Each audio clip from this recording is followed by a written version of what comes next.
What the fuck is happening, people? Welcome to the General Banter podcast, Patreon exclusive, coming live from the house, guys. We are on full dad mode right now. The baby is asleep. I'm trying to maximise time at home this week because, of course, we're going to London this weekend. Me and Shane Todd are taking on the legendary Leicester Square Theatre.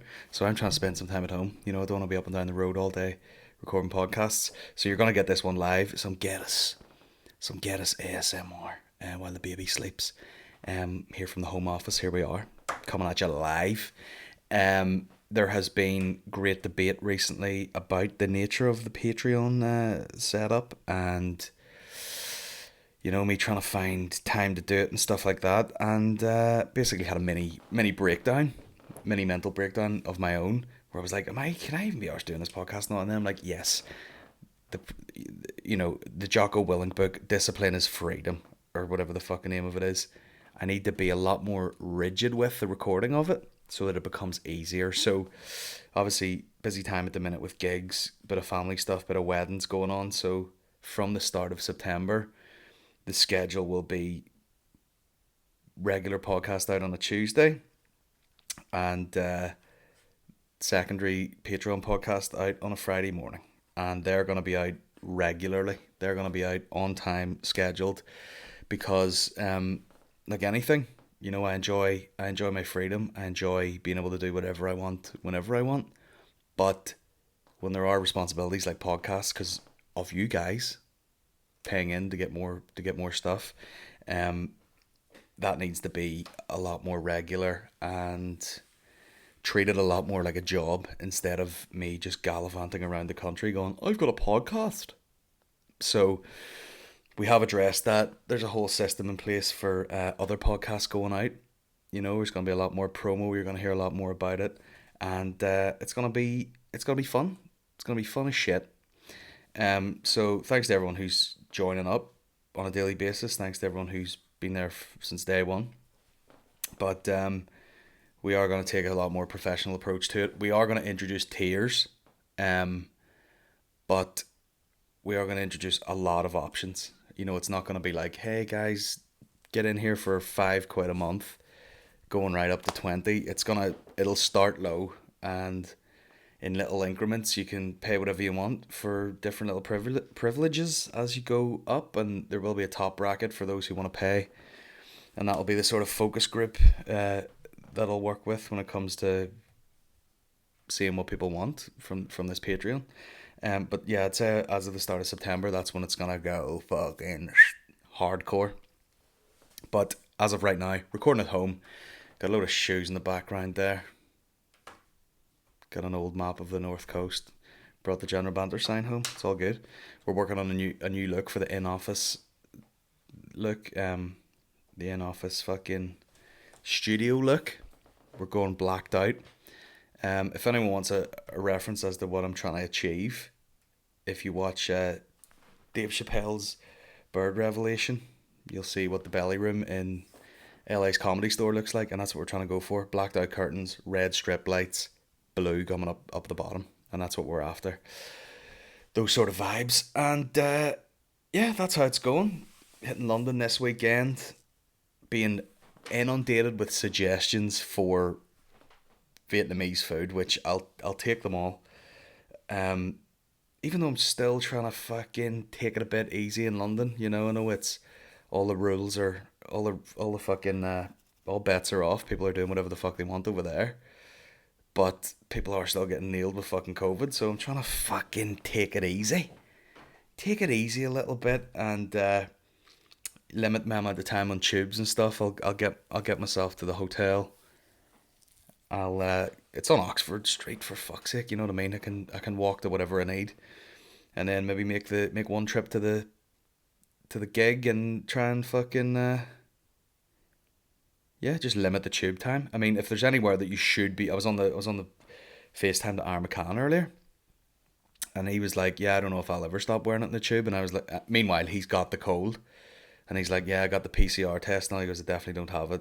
I just have the fucking cold from being run down. And I was like, well, that's London for you, fucking sprinting about all day, not eating right, dehydrated, filthy fucking tubes, never mind COVID. And he's like, yeah, just fucking just run down, and I don't think I'll ever stop wearing it in the tube. And I was like, yeah, that's the place. If I was ever gonna fucking, you know, wear a mask anywhere, it's gonna be in the tube in London.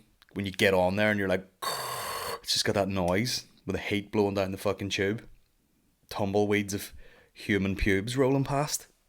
You should be wearing a fucking hazmat suit. Um, but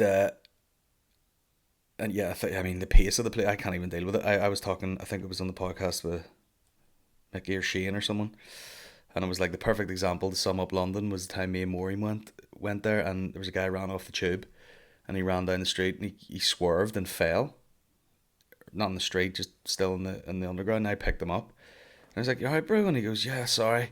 He's in a suit with a briefcase, and he goes, "Just I have this brain tumor, and it makes me really dizzy."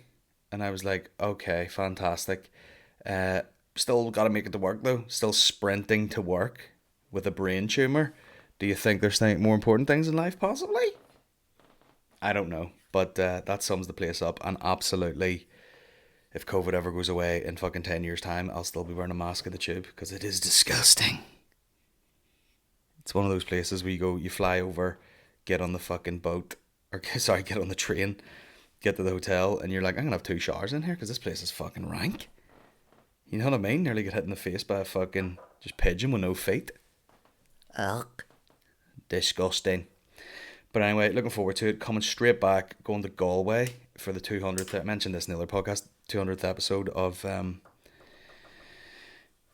O'Mahony's Buckshot podcast with another guest, Gordon Rochford from Those Conspiracy Guys, which is one of my favourite podcasts. And I'll tell you what, I can remember moving to Audio Boom, the podcast network, and they made me sign up to, what is it, Spotify for podcasters, and that gives you like insight to your numbers. And they were like, how many followers do you have on fucking what was it, Spotify? And at the time I was like, I don't know, like people who have followed you. And he's like, yeah. He goes, you've about, at the time it was about 10,000. You've about 10,000 followers. And I was like, oh shit, that's a lot. And he goes, yeah, they're the people who make the effort to follow. He goes, you've total listeners ever, people who have a Spotify account who've logged on Spotify to listen to you. He goes, there's actually about 30,000. And I was like, holy shit. Then Gordo Rochford puts up his fucking stats. I mean, if we're slapping our dicks on the table, and his is in the world of conspiracy, so it has a very global market. It was something like 189,000 follows, and I was like, okay then. I'll just creep back into my little box. Well, that's one of them things, you know. Do you need like that big a following? You know, are they turning up at live gigs? I've done big live podcasts with people fucking turning up. So I don't know. Does it help that maybe I also do live stand up? You know, do people think, oh, this live podcast show is gonna be cool because he does stand up too? I don't fucking know, but they've all turned out pretty good. And then you've got people like, you know, Adam Rowe and Have a Word podcast and stuff, and they're doing gigs to 1,000 people for a live podcast. Podcasting is killing it, man. Fuck stand up. We're out of here. But yeah, it doesn't take me much of an excuse to get down to Galway. He was basically like, can I tempt you down to Galway? And I was like, the hotel's booked, big lad. Say nothing. Keep saying it, as he would say. Could I tempt you to, you know, is there any chance you might want to come to, I've booked 2 hotel rooms, I'll see you there. I'm coming on stage with you, whether you fucking like it or not. You're getting gig me too'd. I'm going inside you, and you're gonna like it. But I mean, Galway's just one of those places. Like for some reason, people took to me down there. You know, when it took me years to ever get down, and then eventually got down, and people were like, "Fuck, this guy's actually good." And I'm like, "Yeah, I didn't stand there for 11 years. Don't even worry about it." Um, you know, and then kept getting offered gigs down there. So any way that I can get to perform down there, I'm fucking going. In fact, the whole pandemic, when everyone was locked up at home, everyone was doing their thing. You know, we had enough space here, thank God, and we had enough people around us that were in our bubble where we could just sort of chill out.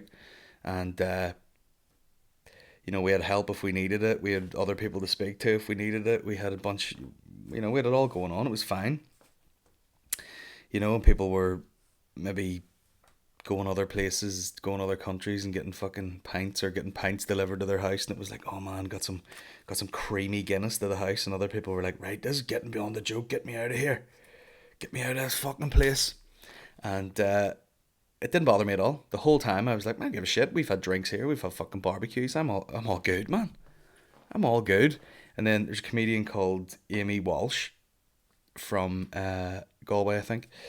I think she's from Galway, yeah. And she put up a picture on her Instagram of a pint of Guinness in the Blue Note, which is a bar beside the Roisin Dove where I would normally do stand up. And I just started thinking about all the class gigs I've had down there and everything. I was like, oh, that's the one. That's the one that's got me. Of all of everybody's fucking show off photos that they put on Instagram, I was like, oh, that one pissed me off. It didn't piss me off, but it was like, I would fucking. Yeah, I wasn't missing stand up. I wasn't missing going out. I wasn't missing pints. I wasn't missing any of that shit. And then she put that up, and I was like, imagine you just went down there, did a gig, and could go for delicious, creamy boys next door. By the way, we need to stop calling Guinness creamy boys, don't we? You get grown men saying like, oh, you fucking, do you want to finish work here? Will we get a couple of creamy boys all on our face? Call it something else, guys. Bro, I seen a fucking, I think it was like London Shit Guinness or something, or one of these pages, or Shit Pints of Guinness NY, or whatever the fuck it was. And,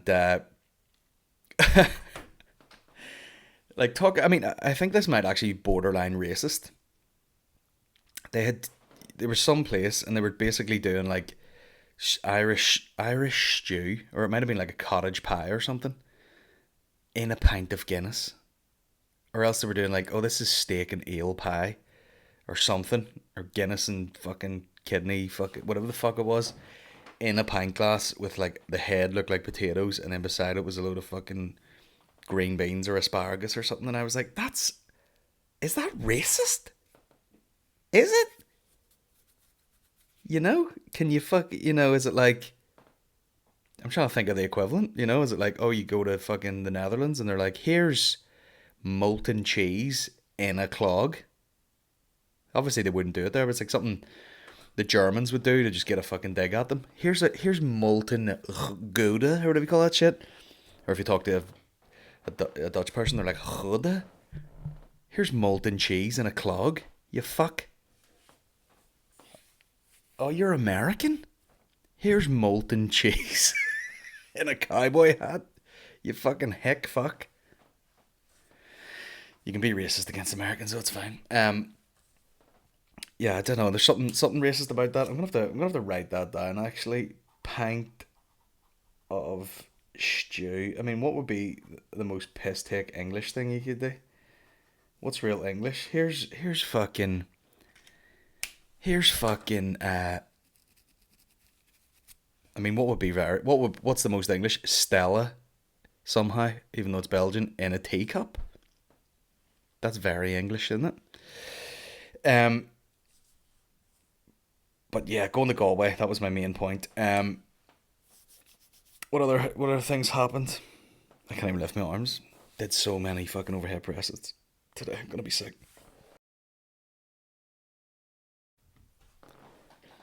Sorry, we're back after a brief interruption there.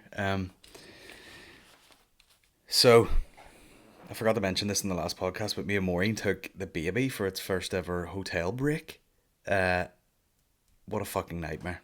Okay, hotels are there to be enjoyed. If you're by yourself, you have some drinks, you get a nice dinner delivered to you. You pull yourself asunder, and you lie in a little bit and you enjoy yourself. If you're a couple, you get into the room, you fucking clap cheeks, and then you roll over and you're like, should we go downstairs and have scampi and chips? Yes, that's not a euphemism. And then you come back, you watch the same show you watch at home, fall asleep, get up, eat a fry. A giant fry. A matter of hours after you just ate the scampies. Not a euphemism again. But we booked 2 rooms before. One of them was a family room. We're like, let's take the baby. There's a pool at this place. It's gonna be tremendous. And I'll tell you something. Never again till the motherfucker's old enough to have his own room. To pay for his own room, in fact. Because we got this guy down there, decided to go for like a lunch in the little bistro. Okay. And, we had a bit of fucking whatever, got through that okay. He was starting to get a bit restless. Maureen had to take him away. And then we got up to the room and just kind of chilled out for a minute. Eventually, it was sort of bedtime for him. Obviously, it took fucking ages to get to sleep because it was still light outside and he's used to sleeping in pitch black at the house. And he falls asleep and we're like, oh my god, he fell asleep. How cute. We pushed the beds together. He's just on a big giant bed. He's all good. Let's go over here and fucking put the laptop on the little table and push the chairs together and we'll watch fucking, again, the same shit we watch at home. No cheeks got clapped. Not a cheek clapped in fucking Fermanagh that weekend. And, the old mother of my children there. And then out of nowhere, this guy wakes up screaming like somebody fucking set fire to his feet. Screaming the place down. I'm like, oh shit, what's wrong with this guy? Try to comfort him, would not chill out. Put the fan on him, trying to cool him down. Do you want some Calpol? You got sore teeth? I don't know. It got to the point where I got my clothes on, like I was fully clothed, and Maureen's like screaming. I was like, do you know what? We're not that far from home. I was like, I can fucking drive us home and come back for this shit tomorrow if you want to get out of here. Because I feel like we're seconds away from someone just being like, hi, yeah, could you stop the baby from crying, please? And then like the Louis C.K. bit, you just wring its neck and be like, are you happy now? But I was freaking out and he just screamed and screamed and screamed. And then eventually, about 2 hours later, fell asleep again.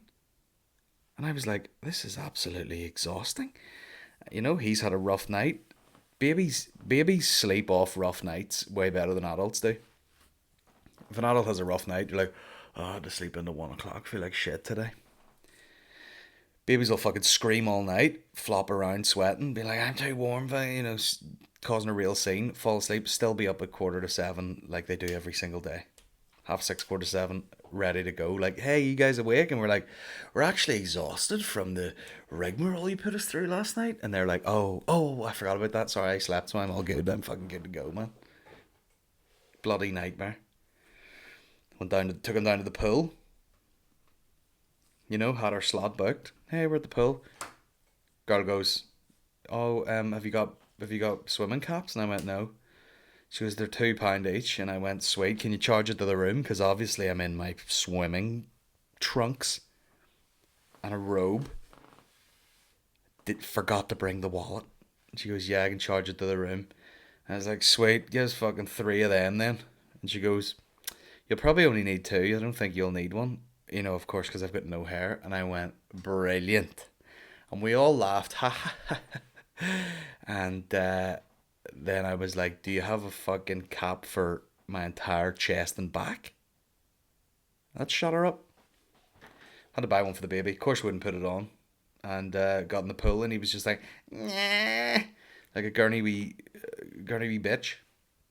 And we had to fucking just pack him up and take him. I felt like going back with a cap and being like, here, give me that fucking £2 back. This guy's done fuck all. You know what I mean? But never again, bro. Never again. Not relaxing at all. You're at a hotel spa and you come back and you're like, I tell you what I need after that hotel spa. A fucking hotel spa. I'm absolutely fucked. But anyway, what else has been happening? It's a fucking depressing week. Especially with the news, just keep seeing fucking footage from Afghanistan, people trying to flee the country. And of course the internet remains undefeated. You see all these memes popping up, people being like, how can you fucking rush out of your house in a panic and fucking get in a fight in a centre over a bag of pasta whenever the pandemic started because you were worried you couldn't feed your family. Meanwhile, you're looking down your nose at these people trying to escape Afghanistan, and you're like, people just don't, obviously everything's relative, if you're experiencing some sort of discomfort or hardship, it'll be tough for you. Of course, when you start comparing it to other things, the grass isn't always fucking greener on the other side. You take that old saying, you take your own problems home any fucking day. But yeah, when you see footage of crowds of people at an airport or at a barrier and there's parents holding their fucking 2 year old baby in the air, like, can you take this child?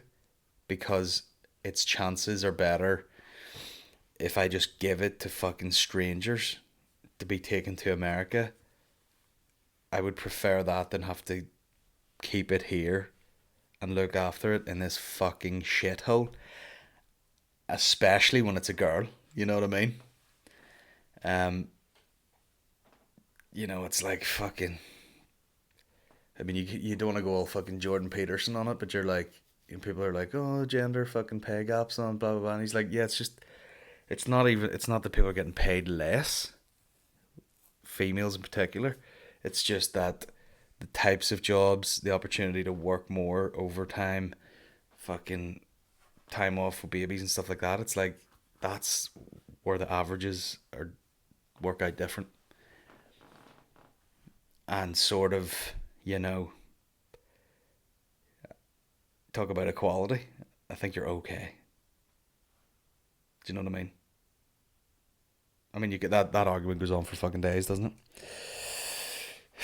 You know, and you start bringing up stats of people fucking killing themselves now, and they're like, oh yeah, there's more fellas have died of fucking suicide in the last whatever years versus both world wars and all this shit. So I don't know where I'm going with this really, but there's just your problems seem fucking bullshit compared to like a parent in fucking Afghanistan handing their 2 year old child away to be like, listen, just this, like a female growing up in this country has absolutely zero quality of life. Please take her to a better place. You're like, fucking hell, bro. What a fucking dump. The Taliban, bro. And it shows you, footage of, they're like, oh, this is some women just going about their day in Afghanistan, several decades ago, pre-Taliban. Just regular fucking women. They look like they were all on their way to some office job somewhere. No fucking headgear, none of that shit. And then in comparison to some modern day photo where it's like a woman on her knees, completely covered up, burqa, um, hijab. What's the word? Did I fuck that up? Um, so not informed. Yeah, and she's on her knees, and there's just a guy with a fucking machete in the air, and you're like, God knows what she did. You know what I mean? My wife walked out in the back garden, and the next door neighbor was like, "Good morning," and she said, "Hello, sir." So that's a line crossed that can't be uncrossed. So I'm gonna cut her fucking head off. I mean, what is it with the cutting off of the heads in that part of the world? I don't know what it is. I don't know what it is. Make someone able to, like, what extreme levels of belief you would have. You're like, I can get past the fact that this is absolutely barbaric, violent, and disgusting as I hack through someone's head. Not just someone, my actual wife there for saying hello to the neighbour.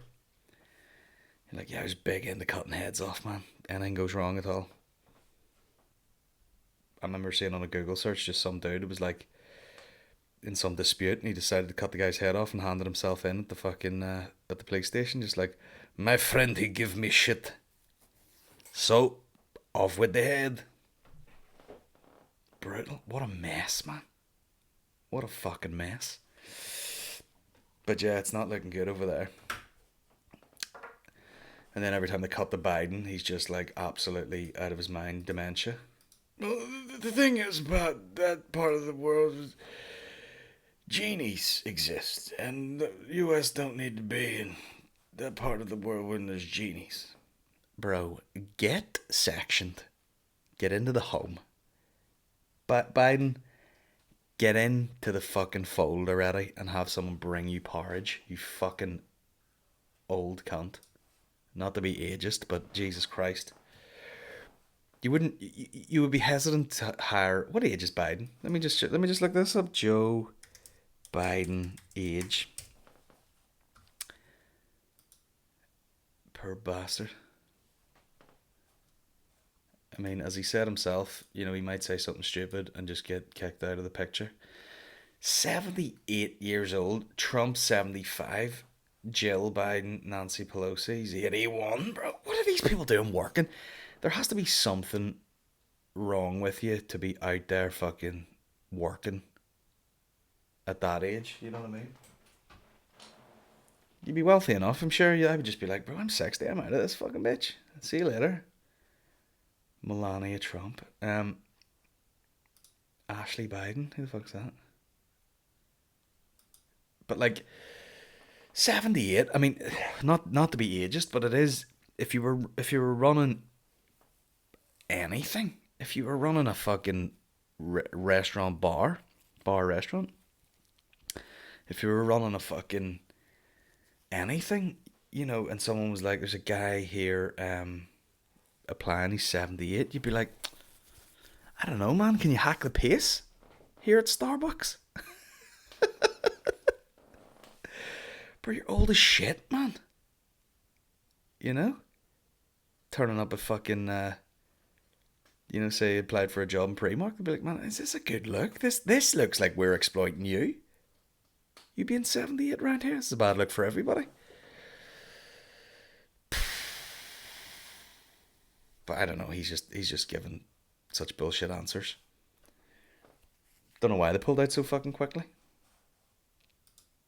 Leaving some sort of power vacuum, and of course the most violent rise to the top. Um, Nancy Pelosi. God damn. Um, what time is it? This is the half hour power hour. We've split this podcast into two already. Um, we will get out of here very soon. This is a very meandering podcast. Basically, let you know that the Patreon has been rethought and will be sort of relaunching in September with a slightly new schedule and tier system and promise for different stuff. I think once we get this scheduling of weekly releases under control, it'll free us up to do extra bonus stuff. Things like a squad cast, which is just a large number of comedians together chilling, which I've done before in the past. Before this is back when we were experimenting with podcasts, no one really knew what the fuck they were doing. I was doing shit like that, and then of course podcasts came around. Everyone was doing stuff, and I forgot kind of about the experimental phase that I was going through at the start. So I might try and do one of those a month, maybe live. Um, but yeah, Before we go, also Sean Locke passed away there. Very sad. It's always sad when a comedian dies for some reason, because you're like, you know, someone genuinely was just trying to make people laugh their whole lives, and then they just get struck down with some horse shit. Said he died of cancer. Not sure what type. That's always the question, isn't it? Like, it's like, what type? And they're like, well, there's any number of types can fucking wipe you out.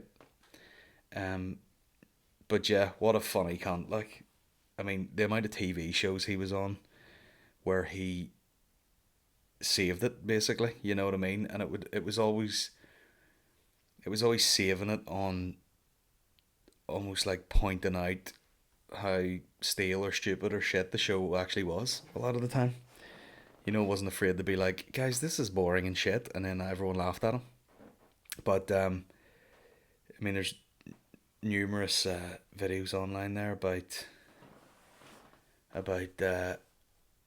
or like highlight reels of all the stuff from 8 out of 10 cats and all that shit. Probably just wasted on those shows. But what I loved about him was, I see this all the time where I'm like, especially in like quote unquote alt comedy, and he definitely is an alt comedian. His style is weird and surreal and everything.